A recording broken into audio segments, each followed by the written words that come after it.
वस्ती कश्मीर के श्रीनगर हलका में लोकसभा इंतखाबात के चौथे मरहले में पीर को वोटिंग शुरू हुई, जिसमें 17.48 लाख वोटर्स 24 उम्मीदवारों में फ़ैसला करेंगे।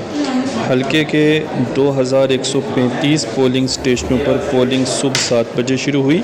सिक्योरिटी के सख्त इंतज़ामात किए गए हैं। श्रीनगर लोकसभा हलका के तमाम अजला, गांदरबल, पुलवामा, बुडगाम और शोपियान अजला के कुछ हिस्सों पर मुश्तमिल पोलिंग स्टेशनों, तकसीमी मराकज़ और स्ट्रांग रूम्स के इर्द गिर्द कसीर सतही हिफाजती बंदोबस्त किए गए हैं।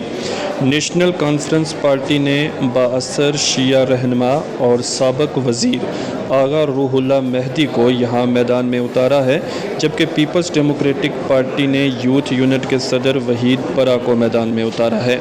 अपनी पार्टी के मोहम्मद अशरफ मीर और DPAP के अमीर अहमद भट्ट भी 2 ख़वातीन समेत 20 दीगर के साथ मैदान में हैं। यहाँ से जो भी जीतेगा वो पहली मर्तबा पार्लियामेंट में जाएगा।